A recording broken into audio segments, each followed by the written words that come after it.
안녕하세요. 오늘도 사연살롱을 찾아주셔서 감사합니다. 자칭 사연살롱 애청자 주부입니다. 여러분은 기적을 믿으세요? 저는 살면서 기적 따위는 저하고는 상관이 없다고 생각한 사람이었어요. 어릴 때부터 사는 것이 불행했거든요. 집이 가난하기도 했지만 그것보다 마음이 힘들어 저는 불행했고, 저희 불행에는 부모님이 원하지 않았던 자식이라는 이유가 가장 컸어요. 저희 친엄마는 한 번도 본 적이 없어요. 아들을 낳아주면 거액의 돈을 받는 조건으로 저희 아빠와 합방을 했었죠. 아빠는 4대 독자로 손이 귀한 집 아들이었어요. 제가 태어나기도 전에 이미 돌아가신 할머니는 가난해도 꼭 대를 이을 손주는 낳아야 한다며 유일하게 재산으로 갖고 있던 집을 팔았고, 그렇게 친엄마가 아들을 낳기만을 학수고대하다가 어이없게도 제가 태어나기 한 달 전 교통사고를 당해 세상을 떠나셨는데요.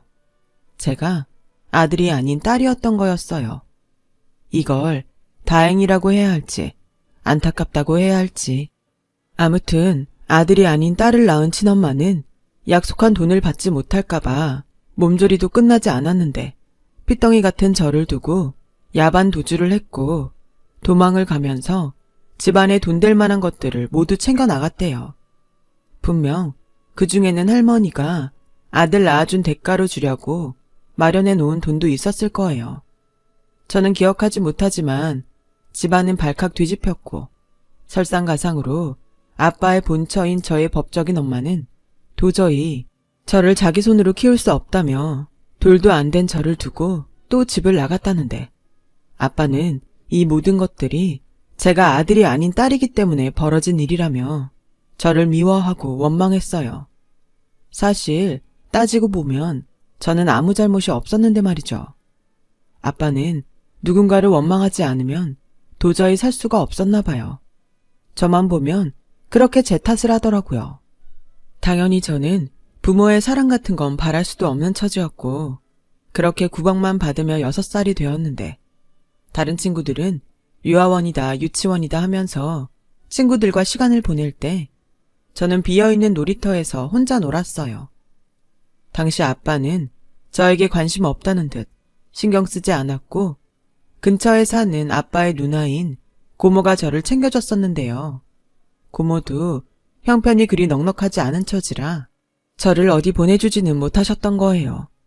그래서 저는 아빠가 출근하고 고모가 챙겨준 아침밥을 먹고 나면 항상 혼자 놀이터에 가서 익숙하게 혼자 놀았고, 그러다 딱 봐도 제 또래로 보이는 친구를 보면 그렇게 반가울 수가 없었죠. 그런 아이들은 저처럼 혼자 놀이터를 오는 일이 없어서 저는 멀뚱멀뚱 그 아이가 부모님으로 보이는 어른들에게 챙김을 받는 모습을 부러운 눈으로 봐야만 했어요. 그리고 어린 마음에 나는 왜 저런 집에 태어나지 못하고 우리 집에 태어났을까? 라고 생각하며 서러운 마음을 혼자 추스르고는 했는데요. 옆에서 배운 거라고는 아빠가 저에게 했던 원망뿐이라 저 역시 그런 생각을 하면서 어디로 향해야 할지 모를 원망을 쏟아내곤 했어요. 그러다 아빠는 다니던 직장에서 권고사직을 당하셨고, 말이 사직이지 거의 해고나 다름이 없었죠. 그 후 아빠는 하루 종일 집에 박혀 술만 드셨어요. 아빠는 퇴직금을 모두 술값으로 쓸 작정인지 매일 술을 사서 집에서 마셨어요. 조용히 마시면 좋으련만 항상 술에 좀 취했다 싶으면 무슨 앵무새처럼 같은 말을 반복하더군요. 이게 다 너 때문이야. 너 때문에 내가 이 모양이 꼴이라고. 너 같은 것만 없었으면 나 이렇게 되지 않았어. 책임지라고. 좋은 소리도 한두 번이지. 아빠는 만만한 6살 아이에게 했던 말을 또 하고 또 했죠. 지금 생각해보면 아빠는 그게 주사였던 것 같아요. 하지만 어렸던 저는 그런 것을 알 리가 없었어요. 그래서 저 역시 그런 아빠를 미워하며 어린 시절을 보냈는데요. 한 번은 매일 술에 쩔어있던 아빠가 배가 아프다며 응급실에 실려가게 된 일이 있었어요. 동네 사람들은 아빠가 실려가는 모습을 무슨 구경이라도 난 듯 보고 있었어요. 저는 솔직히 싫지만은 않았어요. 저렇게 병원으로 갔으니 적어도 며칠은 아빠와 떨어져 지낼 수 있다고 생각했거든요. 그런데 제 팔자는 그런 팔자인지 어린 저를 고모는 혼자 집에 둘 수 없어서 당신의 집에 데려갔고 거기엔 또 다른 불행이 저를 기다리고 있었어요. 고모가 아닌 고모 식구들의 눈치였죠. 고모는 당시 시부모님을 모시고 사는 맏며느리였어요. 그리고 저보다 나이가 많은 언니 오빠를 키우고 있었는데 그중 오빠가 항상 저를 괴롭히는 주범이었어요. 야, 너는 왜 니네 집에 안 가? 여긴 우리 집이야. 아, 너 집 없지? 그럼 너 거지냐? 우리 집에서 밥 얻어먹는 거지야? 아니야, 나 거지 아니야. 그럼 빨리 니네 집에 가. 우리 집에서 먹는 거 축내지 말고. 너 식충이가 무슨 뜻인 줄 알아? 우리 할머니가 너 식충이라고 부르는 거 몰랐지? 저는 정말 어이없게 식충이 뜻을 몰랐어요. 눈치는 있어서 그게 결코 좋은 뜻은 아닐 거라고 생각했을 뿐이에요. 순간 화가 난 저는 그동안 당한 서름 때문인지 오빠는 어른이 아니라 괜찮다고 생각했는지 어디서 그런 힘이 솟아났는지도 모르게 있는 힘껏 오빠의 팔을 물어버렸어요. 그러자 오빠는 엉엉 울기 시작했고 고모의 집은 한바탕 난리가 나게 됐는데요. 그 일 때문에 고모 집에서 쫓겨나는 신세가 되고야 말았어요. 고모는 어떡하든 어린 저를 데리고 있으려 했지만 평소 오빠를 애지중지하던 오빠의 할머니이자 고모의 시어머니는 절대 저를 데리고 있을 수 없다며 불효령이었고 고모도 힘없는 며느리였기에 그렇게 저는 어쩔 수 없이 다시 집으로 돌아가게 되었어요. 그리고 이걸 다행이라고 해야 할지 아빠는 병원에서 퇴원을 하셨죠. 저는 또다시 아빠와 살게 되었어요. 그래도 불행 중 다행이라고 얼마 지나지 않아 초등학교에 들어가게 되었어요. 지금도 또렷이 기억나요. 통지표를 받던 날이요. 아직 한글을 몰라 그 종이에 뭐가 적혀 있는지도 몰랐던 저는 그저 통장 할아버지가 초등학교 입학하라는 종이라는 그 한마디에 얼마나 좋았는지 저희 집이 있던 그 골목을 해가 질 때까지 방방 뛰어다녔죠. 이리 가나 저리 가나 구박뿐인 저였지만 어린 마음에 학교는 이보다는 훨씬 좋을 거라는 어떤 기대를 했던 것 같아요.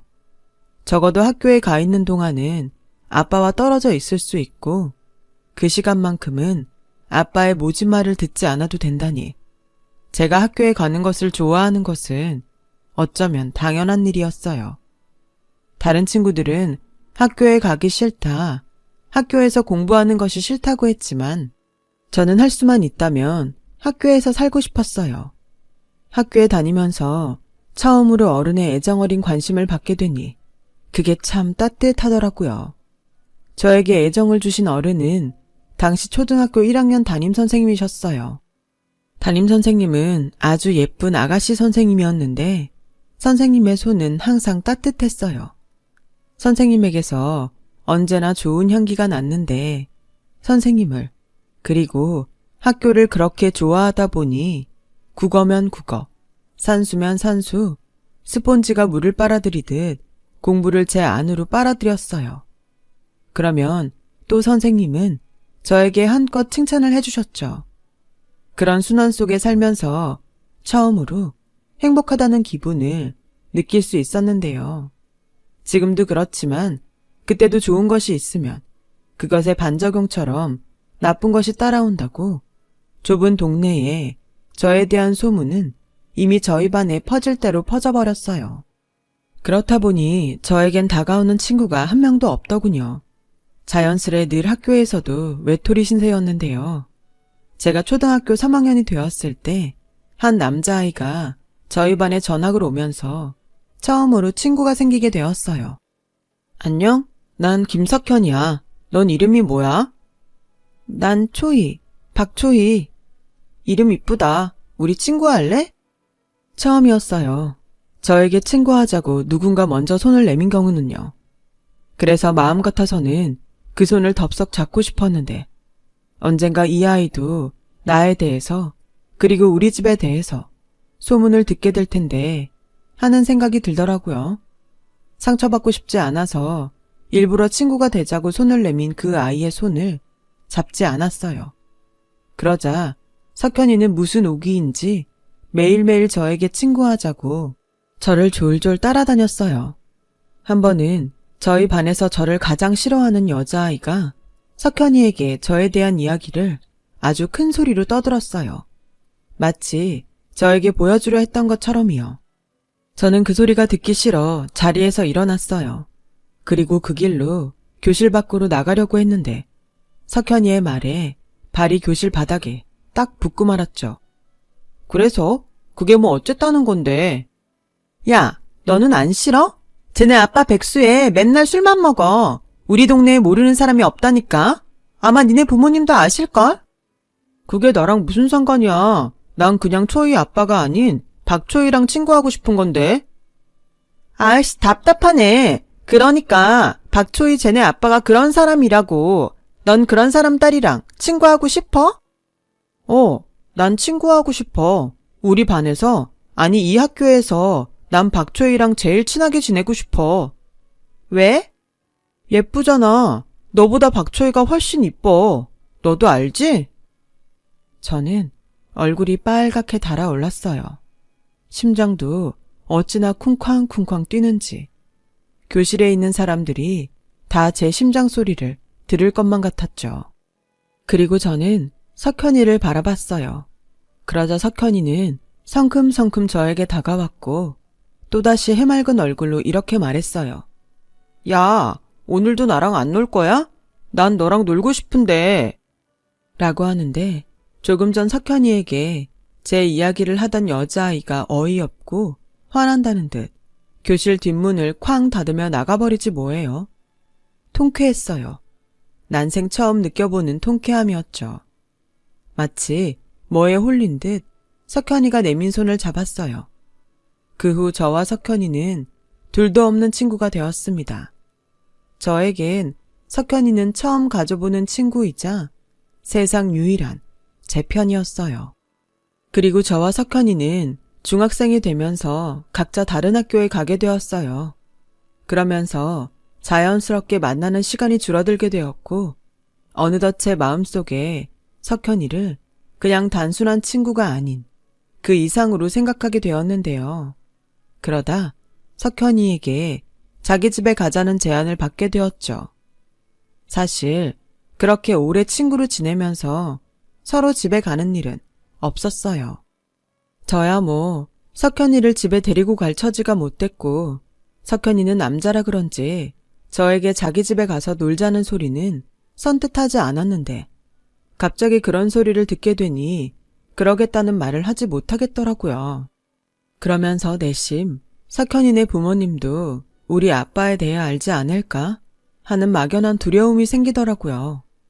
저는 재빨리 다음에 가겠다고 거절을 했는데 생각해보면 언제나 석현이는 자기가 하고 싶으면 기어코 하고야 마는 아이였어요. 제가 정신을 차렸을 때는 이미 석현이네 집 대문 앞에 서 있었어요. 석현이 집 대문은 초록색 페인트가 발라진 예쁜 대문이었는데요. 대문이 열려 그 안으로 들어가니 그 안은 더 예쁜 작은 꽃밭이 있었어요. 아, 이런 집에 살았구나. 저는 내심 부러운 마음을 표내지 않으려 애썼고 그렇게 석현이를 따라 집 안으로 들어갔죠. TV 드라마에서나 봤던 화목한 가족이 그곳에서 저를 기다리고 있더라고요. 떨리는 마음으로 석현이의 부모님에게 인사를 했어요. 그리고 혹여 저를 보고 마음에 들지 않아 다음부터는 어울리지 말라고 하시는 게 아닐까 걱정을 한 바가지 하고 있었는데 석현이 어머니는 그런 저에게 먼저 다정하게 말을 걸어주셨죠. 어서 와. 우리 아들 여자친구 얼굴을 드디어 보네. 엄마, 그냥 친구야. 그래, 누가 뭐래? 초이 여자잖아. 그래서 여자친구라고 한 건데. 너 수상하다. 우리 엄마 또 장난친다. 난 가끔 지나가다가 몇 번 본 것 같은데 이제야 정식으로 인사를 하네. 내가 초이 온다고 해서 맛있는 떡볶이 해놨어. 떡볶이 좋아해? 네, 좋아해요. 잘 됐다. 그럼 석현이랑 놀고 있어. 내가 금방 차려서 갖다 줄게. 아, 문은 꼭 열어놔라. 초이는 걱정이 하나도 안 되는데 우리 석현이를 아줌마는 믿을 수 없네. 엄마, 나도 동감이야. 지금 보니까 우리 아들이 여자친구를 얼굴 보고 만들었네. 전혀 순수하지가 않아. 아빠! 그날 처음으로 알았어요. 이런 이상적인 집이 실제로 존재한다는 것을요. 그리고 이런 집에 사는 석현이를 저는 부러워했는데 석현이는 다른 의미로 부끄러워했어요. 그래서 제가 먼저 말을 걸었어요. 야, 니네 부모님 엄청 좋으시다. 근데 장난을 또 엄청 쳐. 자식이 나 하나라 맨날 나한테만 그런다니까. 보기 좋기만 한데 뭘. 난 하루라도 좋으니까 이런 집에 딸로 살고 싶다. 저는 그렇게 말하고 제 스스로 깜짝 놀랐어요. 정말 무의식 중에 혼자 떠들었거든요. 하지만 석현이는 별로 개의치 않아 했어요. 언제나 석현이는 늘 한결같이 그랬어요. 제가 집에 안 좋은 일이 있어서 우는 날이 있어도 늘 똑같이 저를 대해줬어요. 처음에는 남자애라 어떤 위로의 말을 하는 것이 부끄러워 그런 줄 알았는데요. 시간이 지나 석현이를 계속 겪어보니까 석현이는 자기가 아니라는 판단이 들기 전에는 항상 차갑지도 뜨겁지도 않게 평소와 똑같은 사람이었어요. 석현이 부모님도 마찬가지셨고요. 지금 생각해봐도 정말 고마운 마음이 드는 동시에 대단하다는 생각이 함께 들지 않을 수가 없어요. 내 아이의 일인데 부모로서 그런다는 것이 쉽지 않은 일이잖아요. 저는 그 후 석현이를 만나면서 종종 석현이 집에 놀러가 함께 공부도 하고 또 함께 게임도 하며 고등학교에 진학하게 되었어요. 석현이는 인문계에, 저는 실업계에 진학을 하게 되면서 점점 더 서로 다른 길을 걷게 되었어요. 사실 저도 인문계 학교에 가고 싶었어요. 성적도 인문계 고등학교에 갈 만큼은 차고도 넘쳤고요. 하지만 대학까지 생각할 형편은 아니었어요. 그동안 고모의 도움을 받아 학교에 다녔던 저는 차마 고모에게 인문계에 가고 싶다는 말을 하지 못하겠더라고요. 그래서 실업계 고등학교를 졸업하고 대학은 꿈도 꾸지 못한 채 취업을 하게 되었죠. 그러는 사이 석현이는 대학에 가고 군입대도 했어요. 그리고 저와 석현이는 오랜 친구 사이를 청산하고 연인 사이가 되었는데 저는 오래전부터 석현이를 좋아했기에 군대에 있어 자주 보지 못했지만 우리가 사귄다는 것이 태어나 가장 행복한 일이었죠. 그리고 감사하게도 여러모로 차이가 나는 저를 석현이 부모님은 좋게 봐주셨어요. 석현이를 만나러 면회라도 가게 되면 늘 저를 불러 함께 가시곤 했어요. 그럴 때면 석현이 어머니는 마치 제 친엄마처럼 저에게 챙겨주셨어요. 나는 딸을 꼭 갖고 싶었어.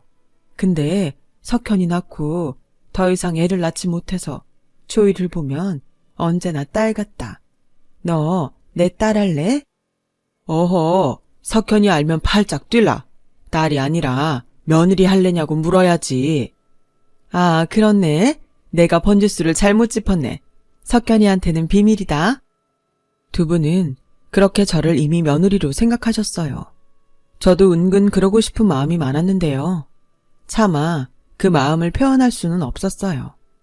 하지만 감사하게도 석현이가 군대를 제대하고 대학을 졸업한 후 저희는 결혼 이야기를 할 정도로 깊은 사이가 되었고 당시 석현이 아버지가 하시는 일이 조금 위기에 놓이게 되었죠.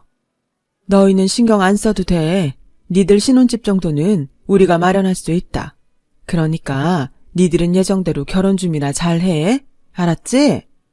라며 석현이 어머니, 즉 예비 시어머니는 오히려 저희를 안심시켜 주시더라고요.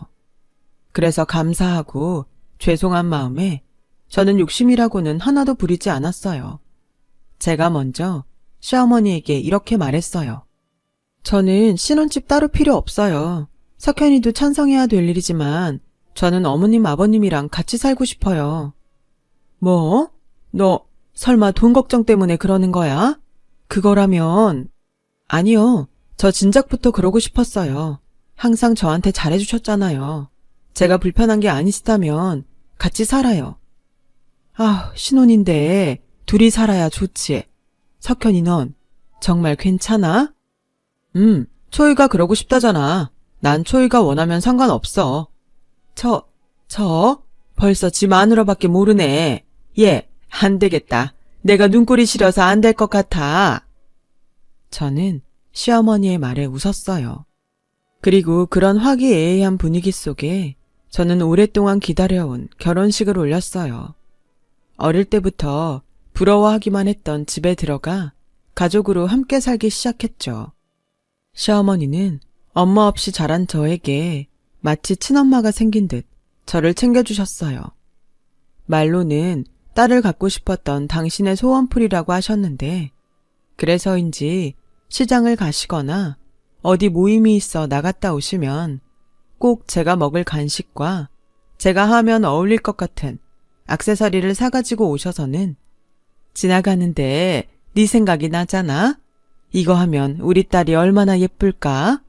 그렇게 생각하고 정신을 차려보니까 이미 계산을 하고 있더라고. 라며 저를 정말 딸처럼 대해주시는데 아, 이게 부모가 자식에게 주는 사랑이구나 라는 것을 알 수 있겠더라고요. 그래서 저는 주신 마음을 항상 감사히 생각했습니다. 저 역시 시어머니가 아닌 제 진짜 어머니라고 생각하며 잘 하려고 노력을 했는데요. 한 번은 남편과 시아버지가 질투를 하기도 했어요. 내 참 서러워서 나도 며느리한테 잘하고 싶은데 이건 뭐 기회가 있어야지. 아빠, 나도 있어. 나는 오죽하겠어. 이럴 줄 알았으면 따로 사는 건데 요즘은 내가 정말 장가를 간 게 맞나 싶다니까. 나도 그렇다. 너만 마누라 뺏긴 게 아니야. 아버님, 죄송해요. 저 아버님한테도 늘 감사하게 생각해요. 알지. 내가 왜 모르겠니. 그리고 솔직히 많이 고마워. 내가 니들 결혼할 때 진짜 좀 많이 힘들었거든. 근데 네가 이렇게 우리랑 같이 살자고 해주고 또 우리 집에서 딸 역할까지 해주니 내가 그냥 좋아서 장난친 거야. 에이, 아버지 혼자 그러기야. 난 장난 아닌데. 나 내년엔 분가할 거야. 그래, 너 혼자 나가 살아. 나가고 싶은 사람은 나가야지. 안 그래요, 여보? 그렇지. 내가 가끔 네 엄마랑 싸우면 놀러 갈게. 진짜 이 사람들이 어떻게 한결같이 초이만 좋아하지? 누군 아닌가? 지금 떠올려도 눈물이 나요. 너무 행복해서. 피 한 방울 섞이지 않은 이 사람들은 도대체 저의 어떤 면을 보고 저를 좋아해 주는 걸까요? 그런데 세상은 또 제가 행복한 꼴을 볼 수 없는지 문제가 생겼어요. 그 문제의 중심엔 저희 친정아빠가 있었죠. 친정아빠는 무슨 염치인지 제가 시집을 가고 나서는 저뿐만 아니라 남편에게 노골적으로 돈 얘기를 하셨어요. 그것마저도 남편이 얘기를 하지 않아 도통 모르고 살다가 한 번은 우연히 남편의 급여 통장에 찍힌 출금 내역을 보고 너무 의아해 물어보면서 알게 되었어요. 자기야, 이거 뭐야? 100만 원, 30만 원, 50만 원, 300만 원? 무슨 돈을 이렇게 뽑았었어? 아, 그게 친구가 급하다고 빌려달라고 해서. 친구? 누구? 내가 모르는 자기 친구가 있어? 아, 군대 친구. 저는 남편을 오래 만났기에 남편이 거짓말을 할 때 얼굴에 나타나는 표정을 알아요. 그래서 더욱 남편을 추궁했죠. 남편은 도저히 숨길 수 없다고 생각했는지 저에게 모든 사실을 털어놨어요. 아버님이 급하다고 하셔서 다른 사람도 아니고 가족이잖아.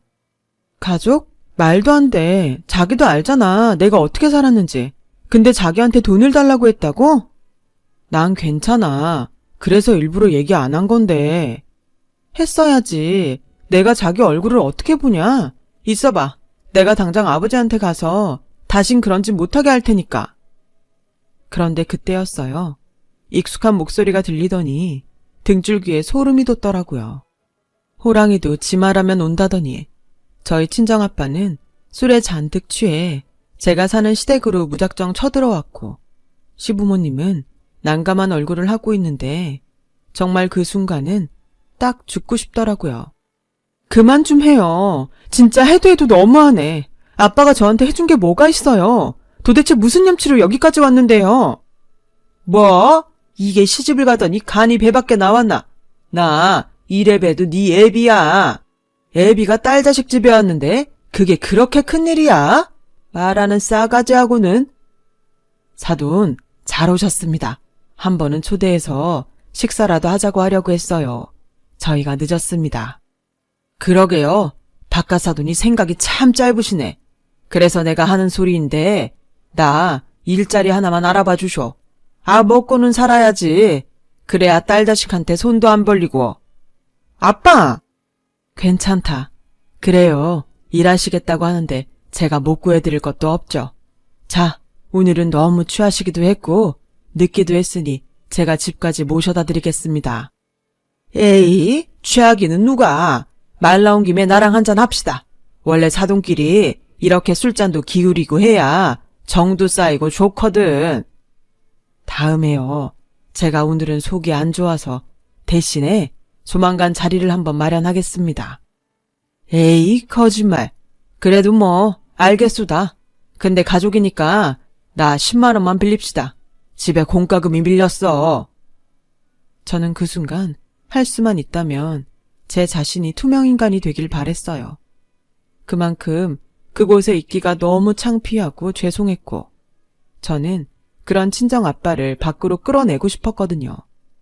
연신 시어머니와 남편이 저를 말려 그마저도 할 수가 없었어요. 그 후 저는 한동안 너무 창피해서 어지간해서는 방 밖에 나가지 않았어요.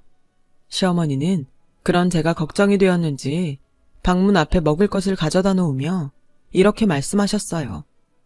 초이야, 너 눈치 볼 거 없다. 우리가 뭐 몰랐던 것도 아니고 막말로 네 아버지 저러시는 거 네 잘못도 아니잖아. 그러니까 방 안에 숨어있지 말고 예전처럼 지내자. 응? 저는 시어머니의 말에 눈물이 났어요. 그리고 어릴 때 남편이 저에게 한결같이 친구하자고 쫓아다녔던 기억이 떠오르더라고요. 어쩌면 이 사람들은 사는 것이 불행하기만 했던 저에게 하늘이 주신 기적이 아닌가 생각하게 될 정도로요. 그리고 저는 방문을 열고 시어머니에게 다가가 감사하고 죄송한 마음에 시어머니의 손을 말없이 잡았어요. 그러자 시어머니는 그 특유의 인자한 미소를 지어주시고는 아무 일도 없었다는 듯 저를 평소처럼 대해주시는데 얼마나 감사했는지 몰라요. 그 후 저는 임신을 했어요. 시아버지는 이제는 니들이 분가할 때가 된 것 같다며 다른 동네에 집을 얻어주셨는데 말은 하지 않으셨지만 저희 친정아빠가 또 찾아와 저를 힘들게 할까 그랬던 것 같더라고요. 그래서 저와 남편은 뒤늦게 살림을 차려 분가를 하게 되었고 저는 태교를 위해 다니던 직장을 그만뒀는데 그래서인지 친정아빠는 저의 거처를 몰랐어요. 찾아오지 못해서 저는 걱정 없는 생활을 누릴 수 있었어요. 남편은 임신한 저에게 예전보다 훨씬 잘해주었죠.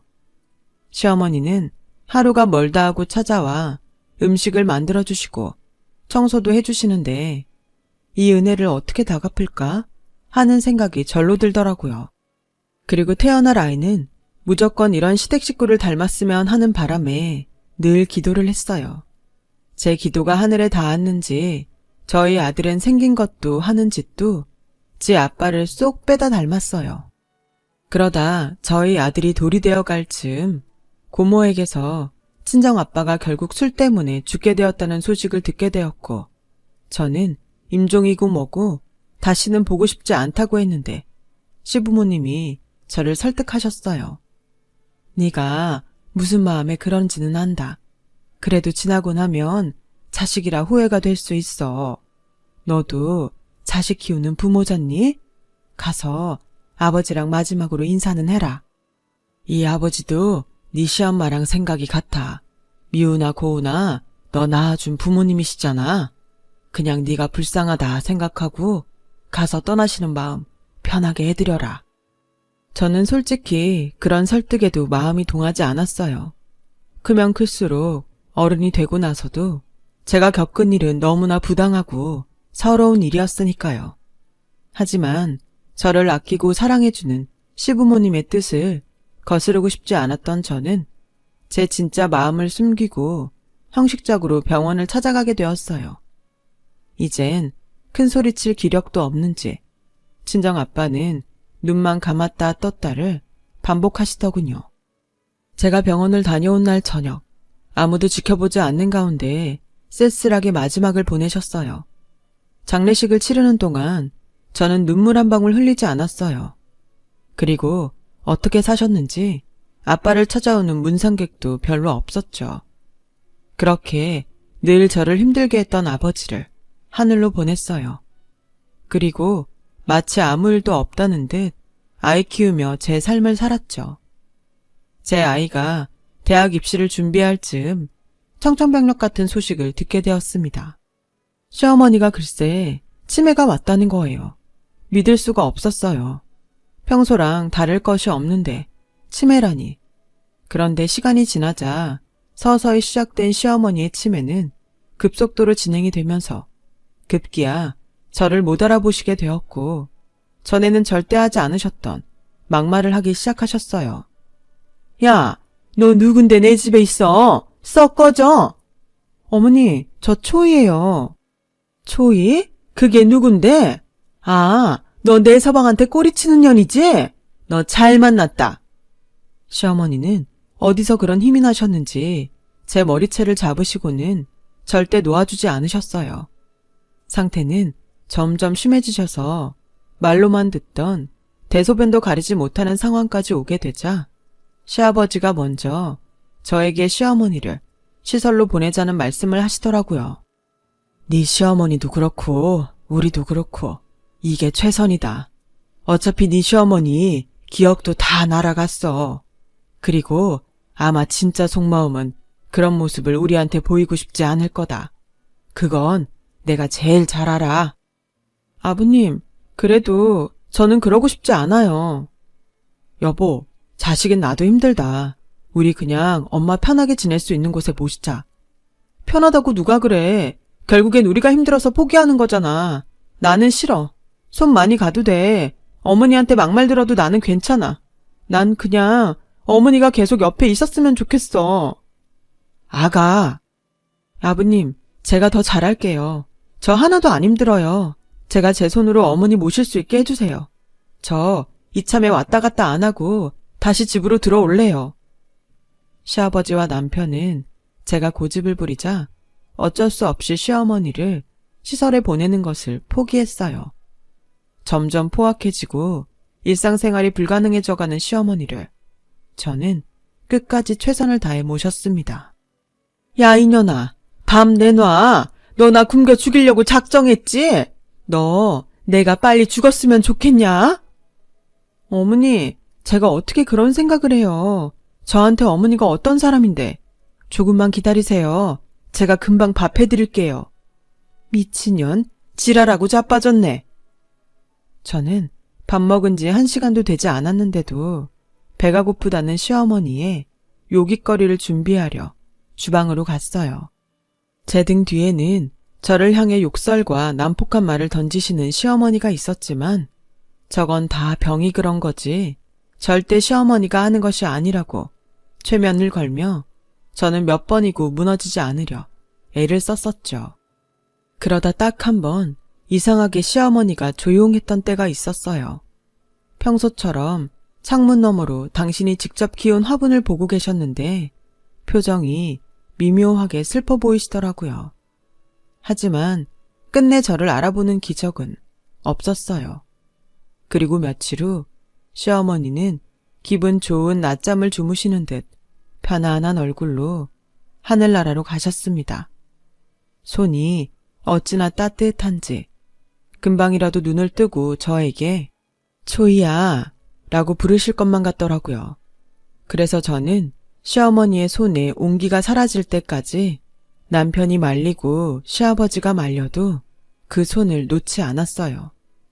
이 손을 놓으면 이젠 영원히 잡을 수 없다는 것을 잘 알았으니까요. 그렇게 시어머니를 보내드렸어요.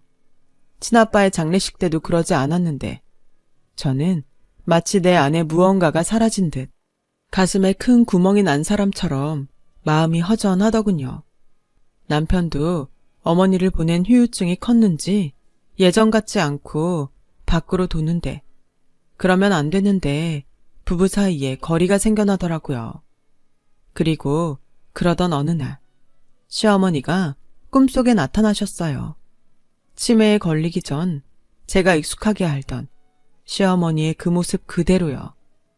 저는 저를 향해 아무 말도 하지 않고 그저 괜찮다는 듯 미소를 짓는 시어머니에게 엉엉 울며 그동안 감사했고 더 잘해드리지 못해 죄송하다는 말을 몇 번이고 되풀이하며 말했어요. 그러자 말씀 없이 가만히 제 손만 어루만져주시던 시어머니가 저를 꼭 안아주시고는 고맙다. 그리고 우리 집 남자들 마음이 많이 약해. 네가 잘 보살펴주렴. 부탁하마. 내 딸 그동안 수고 많았다. 라고 말씀하시는데 꿈에서 깨어나도 그 말씀이 너무나 또렷해 정신이 번쩍 드는 것 같았어요. 그리고 생각했어요. 어쩌면 그것이 시어머니가 저에게 하고 싶었던 마지막 인사가 아니었을까? 그 길로 시어머니가 가시는 길 편안하시길 바라는 마음에 그동안 엄두가 나지 않아 건드리지 않았던 시어머니의 유품을 정리하기로 큰 마음을 먹었어요. 사실 시아버지가 표는 내지 않으려 하셨지만 정말 많이 힘들어 하셨거든요. 시어머니의 물건을 버리지도 또 갖고 있지도 못하겠다며 시어머니의 물건을 안 쓰는 방에 모두 갖다 놓으셨거든요. 시아버지께 간밤에 시어머니 꿈을 꾸었고 가시는 길 당신 물건이라도 잘 정리해드리면 제 마음이 편할 것 같다고 말씀드리니 시아버지는 그러라고 하시면서 잠시 외출을 하셨는데 한 10분쯤 지났을까? 현관문이 열렸어요. 그리고 무슨 환각인지 착각인지 문이 열리자 그대로 시어머니가 들어오실 것 같은 기분에 저도 모르게 울컥해왔는데 시아버님이 외출하는 중 지갑을 깜빡하셨다고 들어오시는 거였어요. 너 우니? 그러게 너무 힘들면 다음에 해라. 아니에요. 조금 전에 문이 열리는데 어머님이 들어오시는 것 같아서 잠깐 울컥했어요. 저 괜찮아요, 아버님. 에휴, 참 고맙다. 그래서 우리 집사람이 너를 딸처럼 아꼈구나. 사실 나는 네가 우리 집에 오기 전에 괜찮은 아이인지 확신이 없었어. 아무래도 환경이라는 것이 무시를 못할 거라고 생각했지. 근데 우리 집사람이 그러더구나. 우리 아들이 그렇게 좋아하는 아이면 우리도 좋아하게 될 거라고. 환경 같은 거 신경 쓰지 말고 너를 딱 너로 봐주자고 했었는데 너만 놓고 보니 너는 참 예쁘고 착한 아이였어. 그래서 나도 너를 딸처럼 생각했다. 내가 앞으로도 네 시어머니 몫까지 아비로서 잘하마. 그러니 너도 힘내. 네, 고맙습니다. 저도 아버님한테 잘하는 딸 같은 며느리가 될게요. 원래 며느리와 시부모님은 이런 관계인가요? 주변에서 보면 참 그러기도 쉽지 않던데 저는 무슨 복에 이런 좋은 분들을 만나 이런 호강을 하고 있는지 그동안 제가 세상에서 가장 불행하다고 생각한 것이 부끄럽게만 느껴졌어요. 그리고 어머님의 물건을 하나하나 정리하기 시작하는데 어머님이 쓰시던 가계부에서 여러 개의 편지 봉투가 우르르 쏟아졌어요. 가만 보니 저희 시어머니는 잔돈이 생기거나 빳빳한 새돈이 생기면 그걸 따로 편지 봉투에 담아서 비상금으로 챙겨두셨더라고요. 그 비상금으로 제가 먹을 간식과 제 옷, 또 제 머리핀을 사가지고 오셨구나 생각하니 시어머니가 너무 귀여워서 절로 미소가 지어졌는데요. 그 중에 편지 봉투 하나가 제 눈에 콕 하고 들어왔어요. 그 봉투에는 삐뚤빼뚤 제 이름이 적혀 있었거든요. 우리 딸 초이야, 나는 지금 큰 미로 속에 갇혀 있어서 무엇을 어떻게 해야 할지 몰라 무작정 너한테 편지를 남긴다. 무슨 말을 처음에 써야 할까? 막막한데 가장 먼저 떠오르는 건 역시 너에 대한 고마움이야. 어디서 너 같은 귀한 아이가 내 며느리가 되었을까? 난 아무래도 전생에 좋은 일을 아주 많이 한 사람인가 봐. 그리고 미안하다. 내가 너를 식구로 받아들일 땐 그저 너를 한없이 사랑하려고 했었는데 어느새 나는 모질병에 걸려 너에게 짐이 되었구나. 나는 어쩌다 이런 꼴이 되었을까? 하지만 아가, 이게 운명이라면 나는 받아들이련다. 그리고 이 말을 꼭 하고 싶어. 행복해라. 꼭 행복해. 내 아들이 부족할 수 있고 내 남편이 나 같지 않을 수 있지만 믿어주렴. 그 사람들은 너를 나보다 더 오래 많이 사랑해줄 사람들이라는 거. 내가 너를 참 많이 사랑했다. 우리 다음 생이 있다면 그때는 시어머니랑 며느리 말고 엄마랑 딸로 다시 만나자. 그때는 내가 너를 더 많이 사랑해줄게. 초이야, 고맙고 미안하고 또 부탁하마. 꼭 건강하고 행복하렴. 그리고 내 기억이 언제 날아갈지 모르겠지만 내 가계부에 돈이 제법 들어있는 봉투가 있다. 그 돈은 초이 네 거야. 네가 집안 형편 때문에 대학을 못 간다고 했을 때 내 마음이 많이 아팠어. 그래서 돈을 모았지. 비록 턱없이 부족한 돈이겠지만 네가 아직도 공부에 대한 마음이 있다면 이 돈으로 다시 공부를 시작하렴. 똑똑한 네가 나는 참 많이 아까웠다. 부디 엄마 마음이 너에게 전해지길. 너희 엄마가 되고 싶었던 시엄마. 저는 한 글자 한 글자 읽어내려가는 것이 아까웠어요. 이 편지를 다 읽어버리면 더는 시어머니의 말씀을 들을 수 없잖아요. 그래서 몇 시간을 들여 몇 번을 읽었습니다. 저는 시어머니의 당부대로 다시 공부를 시작하고 다른 식구들과 건강하고 행복하게 놀라고 시어머니에게 약속을 했어요. 그리고 방황하는 남편에게 시어머니가 남겨주신 편지를 보여줬어요. 남편은 눈물을 흘리며 그날 이후로 마음을 다잡겠다고 결심을 하더라고요. 그리고 남은 우리 가족들은 시어머니의 마지막 바람처럼 서로를 아끼며 사랑하고 있습니다. 지금 저는 노력 끝에 만학도로서 올해 대학 졸업을 앞두고 있어요. 대학을 졸업한 후 저에겐 어떤 기회들이 찾아올지 참 설레는 요즘입니다. 그래서인지 시어머니가 많이 보고 싶은데 만약 시어머니가 저에게 행복하냐고 물어봐 준다면 저는 감히 어머님 덕분에 더없이 행복하다고 대답하고 싶어요. 불행한 어린 시절 탓에 세상의 기적은 그냥 희망 고문 같은 거라고 생각하고 살았거든요. 이렇게 짧지도 길지도 않은 시간을 살아보니 저에게도 분명 기적은 존재했어요. 어릴 때 남편을 만난 것도 기적이었고 친엄마 같은 시어머니와 든든한 아버지 같은 시아버지를 만난 것도 기적이었죠. 그리고 제 속으로 낳은 저희 아이도 기적 같은 존재임이 틀림없다는 생각이 들자 이젠 기적을 믿지 않는다는 말을 할 수 없겠다는 생각이 들어요. 부디 여러분에게 가까이 있을 그 기적을 저처럼 늦게 알아차리지 않으셨으면 좋겠습니다.